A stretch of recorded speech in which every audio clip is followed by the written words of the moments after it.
तो कैंसर देखिए, cancer stage wise होता है। कैंसर जो बीमारी है वो स्टेज 1, स्टेज 2, स्टेज 3, स्टेज 4 है। तो अगर स्टेज 1, स्टेज 2 तक पकड़ा जाए तो उसको पूरी तरह से ठीक भी किया जा सकता है या एक इंसान नॉर्मल जिंदगी जी सकता है। पर बिकॉज कि अपने यहां जागरूकता नहीं है, लोगों को ठीक से इंफॉर्मेशन नहीं है, तो उसकी वजह से लोग बहुत देरी करके पहुंचते हैं इलाज कराने और तब तक चीजें हाथ से निकल गई। तो एक ये जागरूकता की कमी भी अपने देश में कैंसर से होने वाली मृत्यु दर का बहुत बड़ा कारण। आनुवांशिक कारण, आनुवांशिक थोड़ा सा जो लोगों ने अगर साइंस को नहीं पढ़ा होगा उनके लिए थोड़ा सा एक डिफिकल्ट टर्म है, तो मैं उसको थोड़ा सा आसान बनाती हूं। जीन्स, जेनेटिक, क्या है जीन्स? तो आप देखोगे कि एक बच्चा जो है वो अपनी माँ जैसा, पापा जैसा, दादा परदादा जैसा दिखता है, बर्ताव करता है। तो ये जो जीन्स है ये वो इंफॉर्मेशन है जो हमारे शरीर में हमारे पूर्वजों का इंफॉर्मेशन लेकर के आ रहा है। तो पहले आनुवांशिक जो जेनेटिक म्यूटेशन था, जो जीन्स की गड़बड़ी थी, वो हमारे देश में बहुत कम पाया जाता था। ये वेस्टर्न कंट्रीज में बहुत ज्यादा था। लेकिन आज कुछ हुआ है, हालात, इन्वायरमेंट, अब जिस भी चीज को आप जिसको भी हम बोलना चाहें, उनकी वजह से ये जेनेटिक म्यूटेशन भी एक कारण है जिसकी वजह से हमारे यहाँ कैंसर काफी बढ़ता जा रहा है। तो जीन्स में क्या होता है कि जो भी हमारे पूर्वजों की अच्छी चीजें होती हैं, फंक्शंस, इंफॉर्मेशन होती है, वो हमारे बॉडी में भेजी जाती है और बॉडी हमारा उसको कॉपी करता है। तो कभी कभी कॉपी करने में कुछ गड़बड़ भी हो जाती है। तो ये हुआ आनुवंशिक कारण। अब स्वास्थ्य देखभाल की असमानता, 2024 में हम पहुंच गए, हम चांद तक पहुंच गए, लेकिन अभी भी आप अगर छोटे कस्बों में, गांव में जाकर देखते हैं तो हमारा जो हेल्थ सिस्टम है वो अभी भी अप टू मार्क नहीं है। और कोविड के टाइम में तो ये हमने बहुत अच्छी तरह से देख लिया है। तो ये जो हमारे यहाँ हेल्थ सिस्टम का अभी भी इतनी असमानता, बड़े बड़े शहरों में, हम तो बड़े शहरों में बैठे हुए हैं, यहाँ पे सब कुछ आसानी से मिल जाता है।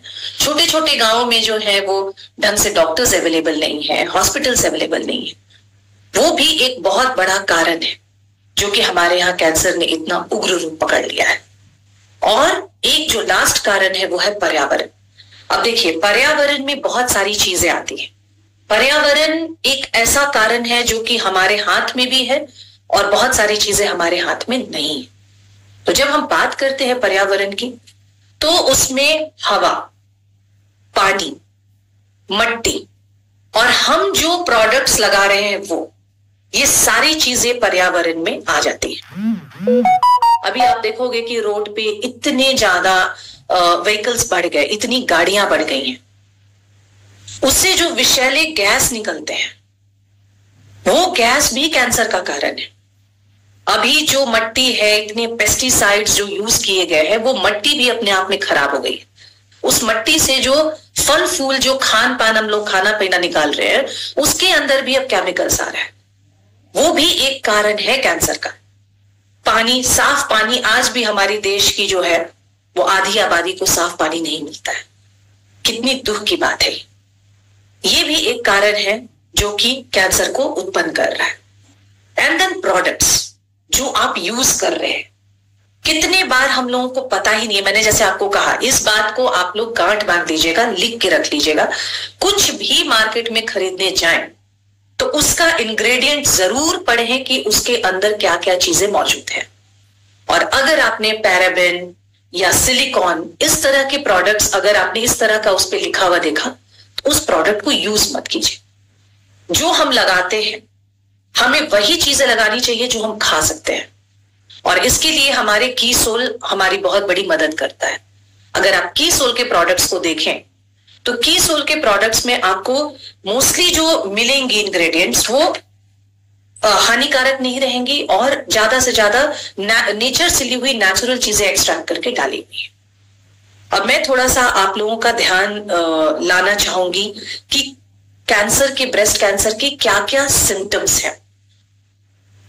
जो पहला आपने देखा ऑरेंज पील, ये अगर अपने ब्रेस्ट के ऊपर, अगर आपको जैसे नारंगी का छिलका होता है, जैसा नारंगी का छिलका का जो स्वरूप होता है, अगर उस तरह का कुछ दिखे तो वो एक रीजन है कि शायद ब्रेस्ट कैंसर होने वाला है या पनप रहा है। फिर स्तनों का सिकुड़ना, अचानक से सिकुड़ जाना, स्तन में आप अगर रेडनेस, लालिमा देख रहे हो या डार्क हो रहा है, या फिर आपने अचानक से देखा कि ब्रेस्ट के शेप में और साइज में बहुत ही अचानक से एक बदलाव आया है, या अगर निपल के पास बहुत ज्यादा रैशेस या बहुत खुजली हो रही।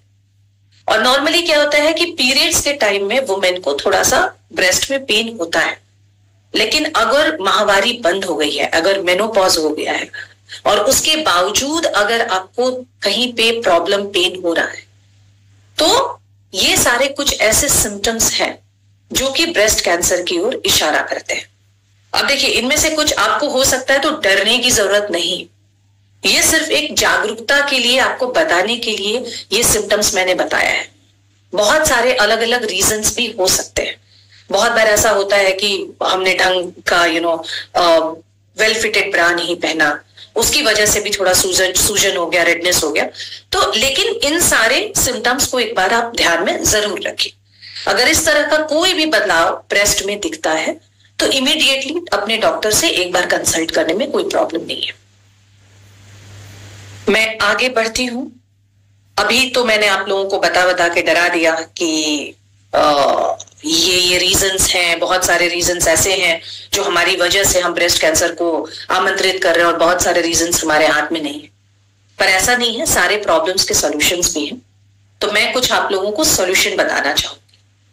अगर हम लोग, जैसे मैंने सबसे पहले बताया था, लाइफस्टाइल प्रॉब्लम, तो अगर जीवन शैली में हम खुद से बदलाव करें तो बहुत हद तक हम लोग कई तरह की बीमारियों से, सिर्फ ब्रेस्ट कैंसर ही नहीं, उससे हम लोग अपने आप को दूर रख सकते हैं। तो उसमें सबसे पहला है वजन बनाए रखिए, वजन को एक लिमिट में रखिए। जब हम किशोरावस्था में होते हैं या जब हम यंग रहते हैं तो हमारा छरहरा बॉडी होता है, ये दोनों के साथ होता है, मेन वुमेन दोनों।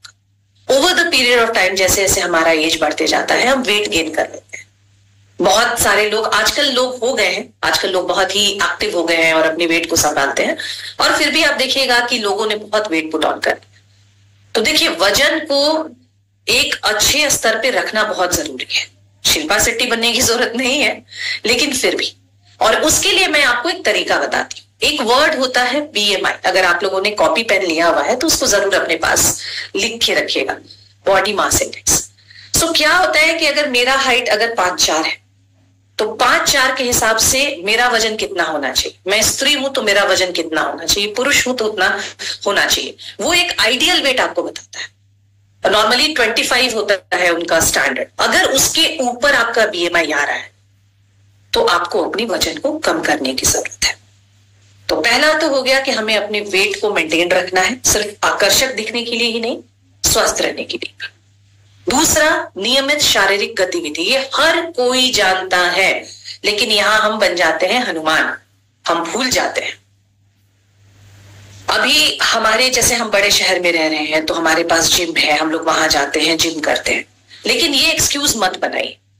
योगा हो गया, रामदेव जी आते हैं सुबह सुबह, इतना योगा सिखाते हैं। ब्रिस्क वॉक, मतलब तेजी से चलना, ऐसा चलना 1 घंटे का कम से कम इस तरह से वॉक कीजिए कि थोड़ा सा आपका सांस बढ़े और थोड़ा आपका हार्ट बीट बढ़े। सैर करने नहीं जाना है। तो इस तरह से कुछ कुछ आप 2-3 तरीका अपना सकते हैं, जिससे कि आपका बॉडी फिजिकली, हम लोग मूव करने के लिए ही बने थे। हमें जो नेचर बनाया है, हम लोगों को एक जगह बैठना नहीं था। एक वर्ड होता है काउच पोटैटो, मतलब आलू जो कि सोफा पे रख दिया गया और वहां से हिल नहीं रहा है। तो आजकल हम लोगों ने टीवी वगैरह आने के बाद या लैपटॉप वगैरह आने के बाद हम वही बने हुए। तो हम लोगों को कोशिश करनी चाहिए कि दिन भर एक्टिव रहे, और उसमें आप अलग अलग तरीका भी निजात कर सकते हैं, अपने ओन भी तरीका। जैसे मैंने क्या किया है, मैं हर 1 घंटे पे पानी पीती, तो मैंने पानी को थोड़े दूर पे रखा हुआ है। मैं उठती हूँ, जाती हूँ, एक चक्कर लगाती हूँ, पानी पीती हूँ, आ जाती हूँ। तो इस तरह से आप अपने बॉडी का मूवमेंट कर सकते हैं। तीसरा, अल्कोहल का सेवन सीमित करें। इसके ऊपर तो एक पूरा सेशन चल सकता है। जैसा कि मैंने कहा कि हमने वेस्टर्न कंट्रीज से कुछ कुछ खराब चीजें उनकी अपना ली, और उनकी अच्छी चीजों को हमने देखा भी नहीं है, नजरअंदाज किया। अभी शराब जो है वो हमारे समाज के लिए बहुत बड़ा प्रकोप है, मैं ये कहूंगी। आप देखोगे कि बर्थडे पार्टी में, बच्चों के भी बर्थडे पार्टी में जा रहे हैं तो लोग अल्कोहल पी रहे हैं। अब हम जो नारी शक्ति हैं, हमने मेन की बराबरी तो कर ली, लेकिन इसमें यहाँ पे आजकल वुमेन भी अल्कोहल लेती हैं। तो ये और WHO जो है, वर्ल्ड हेल्थ ऑर्गेनाइजेशन का ये कहना है, जैसे लोगों ने अलग अलग सिस्टम निकाल दिया कि थोड़ा सा पी लेते हैं उससे तो हार्ट ठीक होता है, नहीं। अगर अभी आप WHO का रिसेंट रिसर्च देखिएगा तो अल्कोहल एकदम कम से कम मात्रा में भी आपके शरीर के लिए पॉइजन है, बहुत ही हानिकारक है। तो इसको अपनी जिंदगी से निकाल कर फेंक दीजिए। ये हमें सिवाय बीमारी के, कलह कलेश के और हमारे घर में पैसे खर्च कराने के अलावा कुछ नहीं करता। अब है जीन परामर्श। ये भी थोड़ा सा एक साइंटिफिक, एक टेक्निकल टर्म है। जैसे कि अगर किसी के घर में जीन परामर्श, दवाइयां और निवारक सर्जरी, ये तीनों को मैं एक साथ इन तीनों को के बारे में बात करना चाहूंगी। अगर किसी के घर में फैमिली हिस्ट्री है, उनकी नानी, मासी, माँ, बहन, इन लोगों को अगर ब्रेस्ट का कैंसर या ओवरी का कैंसर हुआ है तो ऐसे लोगों को डॉक्टर से मिलना चाहिए। उनको एक्चुअली क्या होता है कि अगर आपके यहाँ कैंसर की हिस्ट्री है, आपके फैमिली में कैंसर की हिस्ट्री है, तो आपको कैंसर होने के चांसेस बहुत ज्यादा बढ़ जाते हैं। तो अगर आप पहले ही डॉक्टर से मिल लेते हैं, जैसे मैं एकदम लाइव उदाहरण देना चाहती हूँ। मेरी एक दूर की भाभी है, उनकी नानी और उनकी माँ दोनों को ब्रेस्ट कैंसर हुआ था। उनकी जब शादी हुई उसके बाद ही वो थोड़ी सी उन्होंने इसके ऊपर रिसर्च किया होगा, वो पहले ही डॉक्टर से मिलनी और उन्होंने इसके लिए अपनी इलाज करा। उससे क्या हुआ कि वो बच गए, मतलब उनको कैंसर हुआ ही नहीं। तो अगर जिसके भी घर में फैमिली हिस्ट्री है, उसको अपने तरफ से ये एफर्ट लेकर के जाकर के डॉक्टर से मिलना चाहिए। जो डॉक्टर आपको प्रिस्क्राइब करता है, दवाई खाने की जरूरत है या फिर सर्जरी की जरूरत है, उसके हिसाब से आप एक्ट कर सकते हो। एक बहुत बड़ी हीरोइन है, पता नहीं अगर आप लोग इंग्लिश मूवी देखते होंगे तो, उनका नाम है एंजेलिना जोली। बहुत ही खूबसूरत और सक्सेसफुल हीरोइन है वो। तो उनके यहाँ फैमिली हिस्ट्री थी ब्रेस्ट कैंसर की। उन्होंने वेट नहीं किया, वो गई और उन्होंने जाकर सर्जरी करा ली। मास्टेक्टोमी करके एक सर्जरी होती है उन्होंने, जिसमें उनके ब्रेस्ट को ही उन्होंने रिमूव करा दी। और ये एक हीरोइन के लिए, जो कि अपने खूबसूरती के लिए बहुत जाने जाते हैं, बहुत बड़ा स्टेप था। और उन्होंने इस बात को छुपाया नहीं, वो आई और उन्होंने इस बात को दुनिया के सामने रखा, ताकि ज्यादा से ज्यादा लोग इस चीज के लिए जागरूक और डॉक्टर के पास बिना देर किए जाए। और कैंसर से बचने के लिए पर्यावरणीय प्रदूषकों के संपर्क को कम करें। कोई भी एनवायरनमेंट में ऐसी चीजें हैं जो कि कैंसर को पनपाने में मदद करती हैं। जैसे पहला एग्जांपल मैं देना चाहूंगी डिवाइस और फोन का।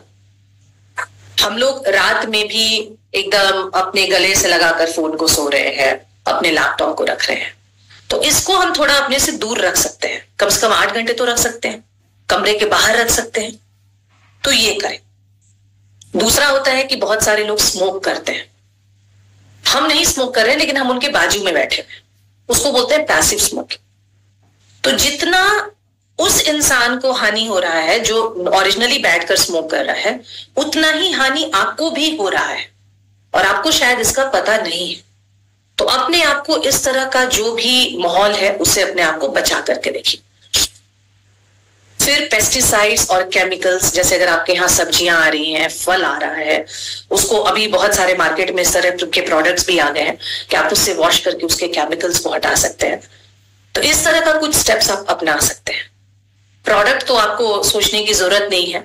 अगर आप कीसोल का प्रोडक्ट यूज कर रहे हैं तो आप ऐसे ही हानिकारक केमिकल्स वगैरह से बचे हुए। तो ऐसे प्रोडक्ट को यूज कीजिए जो ऑर्गेनिक हैं, जो नेचुरल चीजों से बने हुए हैं। तो ये सब करके हमको कैंसर को हम कम कर सकते हैं। अब एक जो सबसे बड़ा स्टेप है, मैं चाहूंगी कि आप लोग इसको बहुत ध्यान से सुने और अगर लिखना चाहें तो प्लीज लिख लें।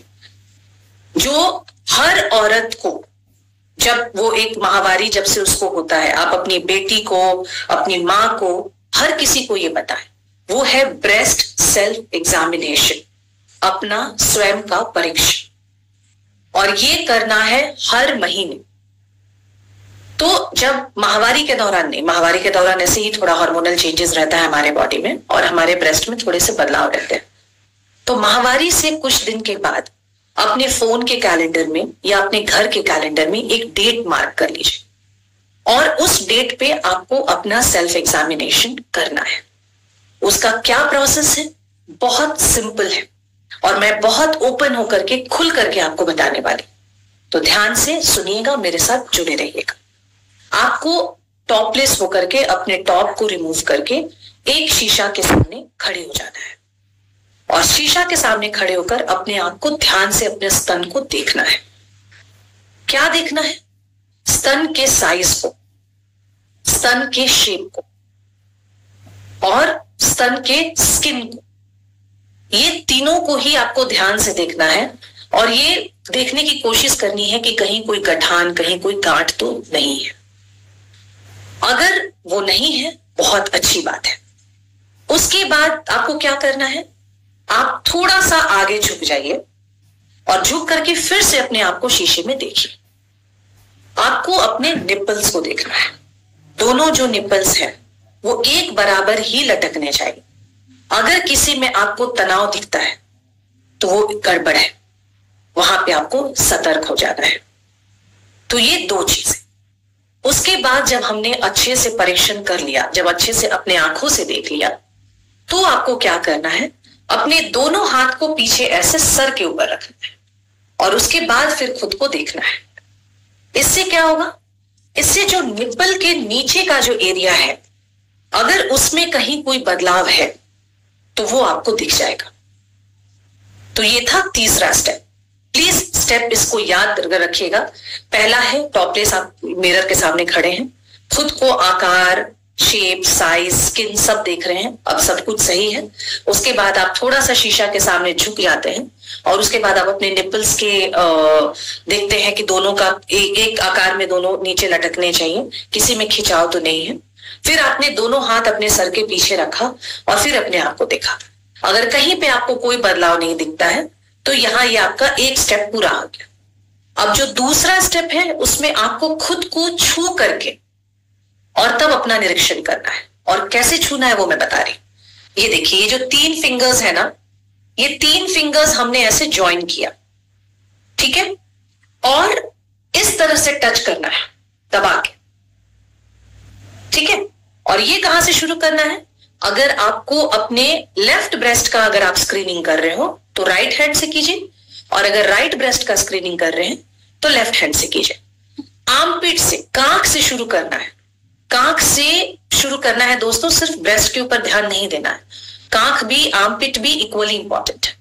और ऐसे ही गोल गोल करते हुए आप कांख से छूते हुए नीचे ब्रेस्ट तक आइएगा। ब्रेस्ट के गोलाकार में आप धीरे धीरे धीरे धीरे करके छूइएगा और छूकर आप क्या फील करने की कोशिश करें? आपको ये जानने की कोशिश करनी है कि कहीं कोई गांठ, कहीं कोई गठान, कोई ट्यूमर तो नहीं है। और यही प्रोसेस आपको दोनों तरफ अपने ब्रेस्ट में दोहराना है। बस ये टोटल करने में आपको 5 से 10 मिनट का टाइम लगेगा। नॉर्मली नहाने के बाद अगर आप करते हैं बाथरूम में तो स्किन हमारा थोड़ा सा भीगा हुआ रहता है तो और अच्छे से हमें समझ में आता है। तो ये जो है, ये सबसे बड़ा जो पूरा जो मेरा प्रेजेंटेशन है, जो मैंने अभी तक बात की है, उसका जो सबसे बड़ा टेक अवे है वो यही है। अभी जब हम लोग वापस से अगर चर्चा करेंगे, जब आप लोग भी अनम्यूट करेंगे, किसी को कोई प्रॉब्लम होगा, कोई भी इसमें कंफ्यूजन होगा तो मुझसे जरूर पूछिएगा। पर प्लीज ब्रेस्ट सेल्फ एग्जामिनेशन हर महीने करना है।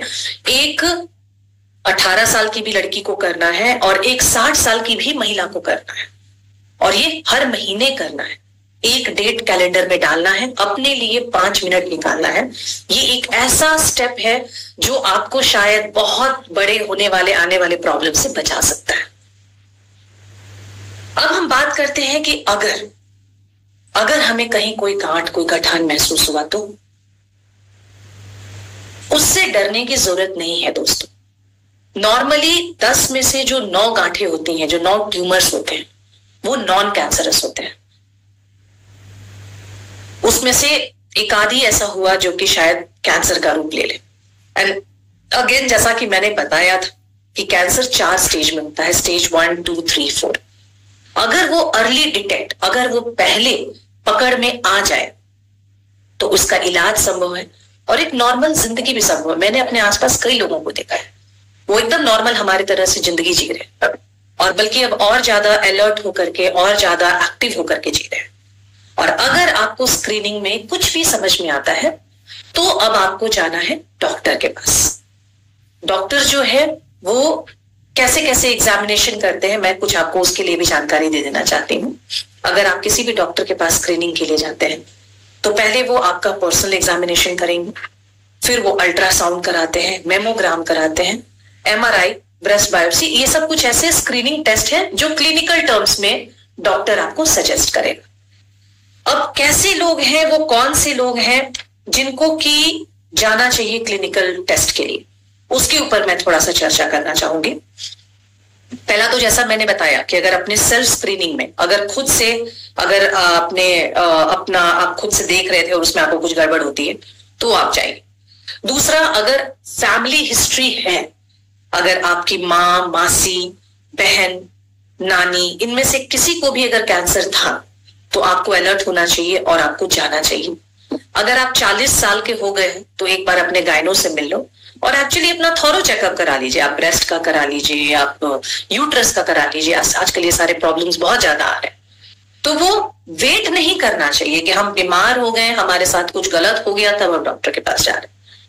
चौथा, जब मेनोपॉज हो जाता है, जब माहवारी रुक जाती है, नॉर्मली ये 50-51 साल की उम्र में होता है, तो एक पहले ये ट्रेंड भी था कि ब्रेस्ट कैंसर एक्चुअली उसके बाद ज्यादा देखा जाता था। अभी तो मैंने आपको बताया कि 18-20 साल की भी लड़कियों को हो रहा है। तो इनको जिन्होंने भी, जिनका भी मेनोपॉज हो गया है, उनको समय समय पर जाकर डॉक्टर से मिल करके और अपनी स्क्रीनिंग करा लेनी चाहिए। अब एक मिथ है जिसके बारे में मैं बात करना चाहूंगी, जो मुझे भी बहुत दिन तक मुझे भी लगता था कि वो सही है, और वो था कि गलत साइज का ब्रा या फिर अंडरवायर ब्रा या काला ब्रा पहनने से कैंसर होता है। तो अभी तक जितना भी रिसर्च उसके ऊपर हुआ है, ऐसा कोई बात उसमें नहीं सामने आया है, तो इस चीज से ब्रा से डरने की जरूरत नहीं। पर हाँ, सही ब्रा क्यों पहनना जरूरी है, थोड़ा सा हम लोग उसके ऊपर भी चर्चा कर ले, जब आज स्तन के ऊपर इतने ओपनली हम लोग डिस्कशन कर रहे हैं। तो सही ब्रा अगर हम नहीं पहनते हैं तो हमारे गर्दन में, पीठ में, कंधे में हमें बहुत असहजता होती है, बहुत अनकंफर्टेबल हम फील करते हैं। स्पेशली जिनके थोड़े से बड़े ब्रेस्ट है, उनके लिए बहुत जरूरी हो जाता है कि वो सही ब्रा पहने, सही आकार का ब्रा पहने। दूसरा, हम गर्म देश से आते हैं तो हमें ऐसे ब्रा पहनने की जरूरत है जो कि नेचुरल फैब्रिक से बना हुआ है। जैसे अपने कीसोल का जो है वो कॉटन का बना हुआ ब्रा रहता है, तो ये हमारे लिए, हमारे स्किन के लिए, जिनको एलर्जिक स्किन है उसके लिए बहुत हेल्पफुल है। तीसरा है जो ऐसी माताएं हैं जो ब्रेस्ट फीडिंग करा रही हैं, स्तनपान करा रही हैं, उनके ब्रेस्ट में बहुत तेजी से बदलाव आते रहता है, तो उनके लिए एक अलग टाइप का ब्रा है। उनको उस तरह का ब्रा अपने रिक्वायरमेंट के हिसाब से लेकर के पहनने की जरूरत है। और चौथा, कुछ ऐसी वुमेन है जिनकी सर्जरी हुई है, जो जिनका ब्रेस्ट कैंसर की वजह से ही सर्जरी हुई है, या कोई अलग कोई रीजन है जिससे सर्जरी हुआ हो, तो उनके लिए भी एक कंफर्टेबल और अच्छी ब्रा बहुत ही महत्वपूर्ण हो जाता है। तो ब्रा हमारे जीवन में बहुत जरूरी है, अच्छा आरामदायक ब्रा, लेकिन इसका कैंसर से कोई लेना देना नहीं है। तो मैंने आपको ऑलरेडी बता दिया कि गांठ मिलने पे हमें क्या करना है, हमें डॉक्टर के पास जाना है, डरना नहीं है, क्योंकि 9-10 में से 9 गांठें जो है वो नॉन कैंसरस होती हैं। भारत सरकार और अलग अलग जो हेल्थ ऑर्गेनाइजेशन है वो अपने तरफ से लोगों को जागरूक करने का प्रयास कर रहे हैं, लेकिन मुझे नहीं पता कि आपको गवर्नमेंट की तरफ से इनिशिएटिव के बाद आपको ये जानकारी मिली कि नहीं। मैं बहुत खुश हूं कि मैंने आज ये जानकारी 700 लोगों तक पहुंचाई, और मैं आप लोगों से ये प्रॉमिस लेना चाहती हूँ कि जब आप यहां से उठें तो एटलीस्ट अपने आप को ये प्रॉमिस करें कि आप ये जानकारी 10 महिलाओं तक, पुरुषों तक उनको पहुंचाएंगे, उनको बताएंगे। ये बहुत जरूरी है, क्योंकि अगर आपके इस जानकारी से एक जीवन भी बच सकता है तो आप समझिए कि आपने कितना बड़ा पुण्य का काम धरती पर आकर के किया है। थोड़ी सी हमें अपने से जागरूक होने की जरूरत है। हर बात पे हमारे देश में आदत है कि हम सरकार पे, दूसरों पे ब्लेम कर देते हैं, तो जो मैंने कहा कि क्या हम कर सकते हैं अपने आप को स्वस्थ रखने के लिए, उस चीज पे हमें ध्यान देना है। और जो सबसे महत्वपूर्ण इस पूरे सेशन का जो सबसे महत्वपूर्ण था वो था सेल्फ स्क्रीनिंग, जो अपने आप को स्वयं परीक्षण वो आपको करते रहना है। तो जैसा कि मैं हर सेशन को एक पोएम के साथ एंड करती हूँ, मैंने एक छोटा सा पोएम लिखा है, मैं वो पढ़ के सुनाती हूँ क्योंकि मुझे लगता है कि बहुत गंभीर और सीरियस हो गया ये सेशन। कुछ दूर तुम चलो, कुछ दूर हम चले, मिलकर ये दूरियां तय हो जाएंगी। कुछ बोझ तुम उठाओ, कुछ हम उठाएं, ये बोझ भी कुछ कम हो जाएगा। कुछ तुम कहो, कुछ हम कहें, कहना भी मुश्किल ना हो पाएगा। कुछ उजियारा तुम करो, कुछ उजियारा हम करें, ये अंधियारा भी मिट जाएगा। तो ये था आज का सेशन। प्रियंका जी, मैं चाहूंगी कि आप सबको अनम्यूट कीजिए, मैं सबसे अब बात करना चाहूंगी, मैं काफी एक्साइटेड हूं। यस मैम, एक बार स्क्रीन स्टॉप कर देते हैं आप। Just a second.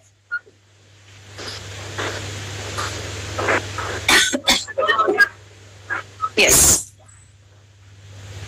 देखिए आज का जो टॉपिक था शायद यहाँ पे जो बैठे हुए सभी के लिए यूजफुल था, और बहुत ध्यान से मैंने देखा कि जो 1000 हमारे जो मेंबर थे, एक भी ना बाहर गया ना कुछ, सब लोग ध्यान से सुन रहे थे। 1000 हो गए थे। वाह। और ये हमारे यूट्यूब पर भी लाइव है, वहाँ पे भी बहुत सारे लोग हैं हमारे लाइव सेशंस को सुन रहे हैं।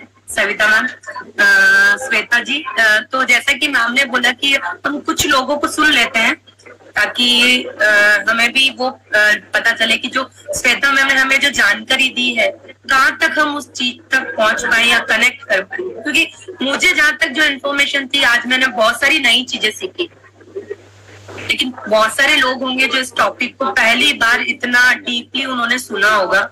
मैं 1 मिनट भी अपनी नजर इधर से उधर नहीं करी, पूरा सेशन मैंने ध्यान से सुना। आप लोगों ने भी ऐसे ही सुना है? बिल्कुल सही बोल रही हूँ ना मैं? चलिए सुनते हैं कुछ लोगों से। अनीता अशोक जी, अनम्यूट कीजिए मैम। जी मैम, जय कृष्ण, जय उड़ान। मैम, आज की जानकारी बहुत ही ब्यूटीफुल थी और वंडरफुल थी। हम लोगों ने कभी वाकई में इतना सेशन अटेंड के घूमे फिरे पर ऐसी जानकारी नहीं मिली है। आपका बहुत बहुत धन्यवाद। सच में मैम, ये बहुत लोगों को बताना चाहिए, और जो आपने बताया हम कैसे चेक करें, तो ये बहुत अच्छा लगा मुझे कि हम ऐसे अपना आगे जो भी प्रॉब्लम ना हो उसको हम चेक कर सकते हैं और अपना ही सॉल्व, मतलब अपने ही सोल्यूशन ढूंढ सकते हैं और फिर जाके डॉक्टर से परामर्श ले सकते हैं। बहुत बहुत मैम दिल से थैंक यू, बहुत बहुत धन्यवाद। अगर मैम मैं चाहती हूँ कि आज पुरुष साथी भी इसमें इक्वली पार्टिसिपेट करें, कोई हेजिटेट मत कीजिए। यस, वैसे श्वेता मैम ने सभी को बोला है कि जैसे अभी यहाँ पे जो आपने जानकारी ली है कि आप 10 महिलाओं को या 10 अपने मेंबर्स को आप ये जानकारी दें, लेकिन मैं ये बोलना चाहूंगी उसमें ऐड करके कि आप अपनी फैमिली मेंबर को तो बिल्कुल जानकारी दे ही रहे हैं, लेकिन आपके जो पड़ोस में है या आपकी गली में है या आपके नॉन में जो है, आप उन तक भी इस जानकारी को पहुंचाए। तो कोई पुरुष साथी है जिन्होंने हैंड रेज किया है, तो हम उनको अनम्यूट करना चाहेंगे। अभी ज्ञान जी, अनम्यूट कीजिए आप। अभी ज्ञान जी। सभी को नमस्ते, जय आरसीएम, जय किशोर। सभी तो सबसे पहले मैम आपके लिए बहुत थैंकफुल मैं फील कर रहा हूँ आज के टाइम पे, क्योंकि ये जो टॉपिक है इसके बारे में मैम अभी तक कोई जानकारी नहीं थी, ना किसी ने दी। और मैम अभी तक हम हाइजीन कैंप करते थे, फीमेल मेंस्ट्रुअल हाइजीन के अवेयरनेस देते थे, और ये टॉपिक मुझे अभी भी ऐसा लग रहा है कि मतलब थोड़ा सेंसिटिव है, जिसके बारे में एक पुरुष अगर बात करे तो थोड़ा क्वेश्चनेबल सामने से हो सकता है। लेकिन since we are working on health field, तो मैं अपने हाइजीन सेशन में भी इस टॉपिक को पॉइंट आउट करने वाला हूँ, भले ही स्टार्टिंग में थोड़े पार्ट से करूं। और एक चीज और मैं मेरा एक प्रश्न था कि जब आप बता रहे थे कि ब्रेस्ट कैंसर और ओवेरियन कैंसर, तो मतलब कैंसर के जो जितने भी टाइप्स हैं उसमें से सिर्फ यही 2 कैंसर हैं क्या जो कि आनुवांशिक होते हैं, जेनेटिक होते हैं? नहीं, सिर्फ यही 2 नहीं है जो जेनेटिक है। एक्चुअली जेनेटिक पास कैंसर जो है वो मोस्टली इट्स नॉट कि जीन से ही पास ऑन होता है, लेकिन और भी जो अदर टाइप्स ऑफ कैंसर हैं वो जीन से पास ऑन हो सकते हैं।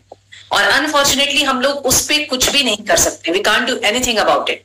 वो आपको जब एक सुंदर चेहरा, बढ़िया बुद्धि जब अगर आपको अपने पूर्वजों से मिला है तो ये आपको स्वीकार करना ही पड़ेगा।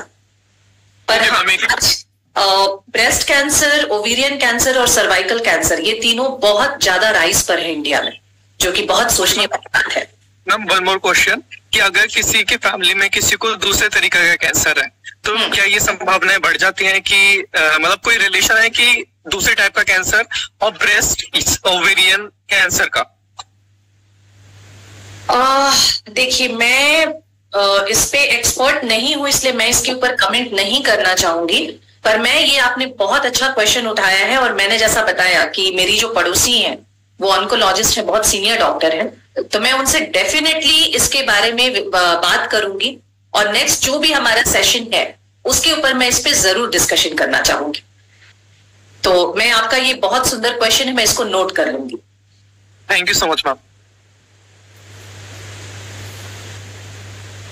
कोई और कुछ बताना चाहेंगे, कुछ जानना चाहेंगे? जी, आपने इतनी अच्छी मतलब इस एड ऑन किया कि जैसे हम हाइजीन जो सेशन करते हैं उसमें एक छोटा सा हम इस एड को भी हम ऐड करना चाहेंगे कि हमारे लिए ये एक अवेयरनेस कितना जरूरी है। तो हम ऐसे ही नेक्स्ट सुन लेते हैं। मैं एक्चुअली अभी ज्ञान जी, मैं आपको कहूंगी कि आप इस पे बात कीजिए। मुझे लगता है कि बहुत सारी ऐसी चीजें हैं हमारी सोसाइटी में, ये धारणा बन गई है कि अगर ये कोई पुरुष बोलेगा तो वो खराब लगेगा। नहीं, देखिए, बात करने का एक तरीका होता है। जिस तरह से अभी आपने ये सवाल को ही रखा, वो अपने आप में इतना शालीन और इतना सुंदर था कि कोई प्रॉब्लम नहीं है। आप लोग हाइजीन सेशन में सर्वाइकल कैंसर के ऊपर तो बात कर ही रहे होंगे, वो हाइजीन की कमी से वहां पे वो जो इश्यू आ रहा है, तो इस पे एक्चुअली आप लोगों को बात करनी चाहिए एक्टिवली।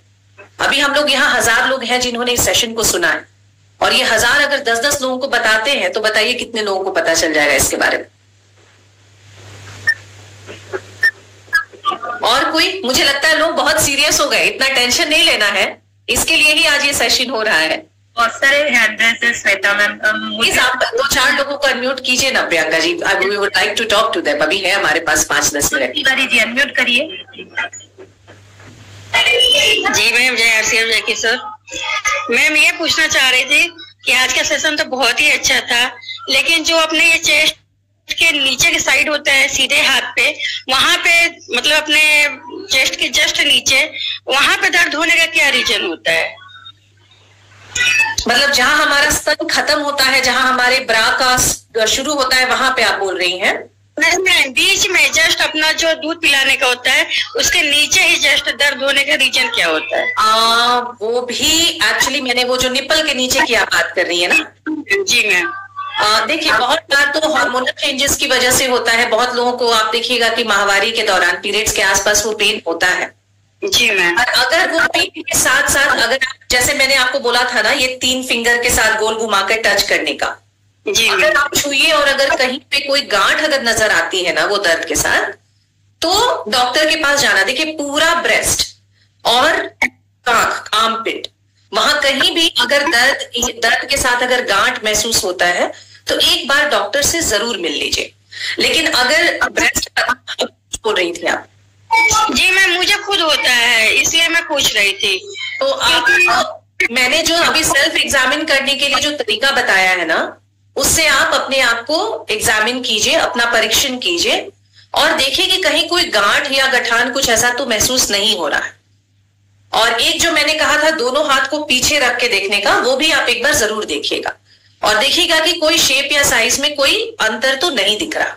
अगर कुछ भी थोड़ा भी गड़बड़ लगता है तो एक बार जाकर के डॉक्टर से मिल लीजिए, उसमें कोई प्रॉब्लम नहीं। इसी के साथ में हम एक सर को सुन लेते हैं। भरत लालवानी जी अनम्यूट करिए सर।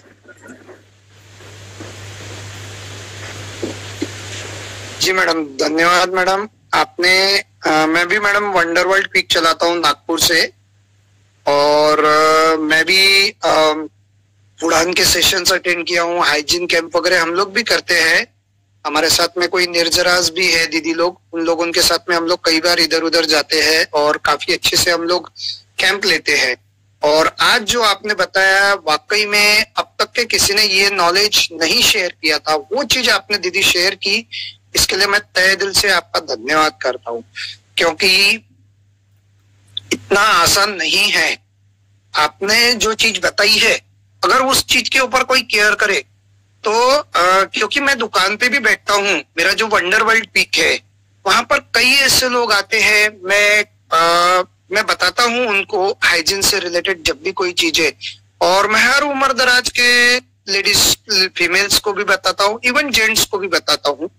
तो उससे मुझे ये बेनिफिट मिलता है। मेरे साथ आरसीएम में भी जुड़ते हैं, कुछ लोग मेरा मजाक भी उड़ाते हैं कि अरे हाँ ये तो कुछ तो भी बक रहा है करके, बट मुझे ये एक अच्छा लगता है कि मैं ये चीज आज आरसीएम से मुझे नॉलेज मिलने के बाद मैं लोगों तक के शेयर करता हूँ। और दीदी आपने 10 लोगों का कमिट किया है, मैं 108 लोगों का कमिट दूंगा कि मैं 108 लोगों तक के ये नॉलेज शेयर। Very good. और मैं आपको एक बात बता दूं, जब कोई हम अच्छा काम करने जाते हैं ना, तो पहले लोग हमारे खिलाफ होते हैं, फिर हमारा मजाक उड़ाते हैं, और बाद में हमारे पीछे हमारे साथ चलते हैं। इसलिए आप लगे रहिए। बिल्कुल बिल्कुल, thank you thank you. Yes, Ruby Devi ji unmute करिए। जय आरसीएम, जय किशोर। मैं कलकत्ता में रहती हूँ, मेरे हस्बैंड आर्मी में है।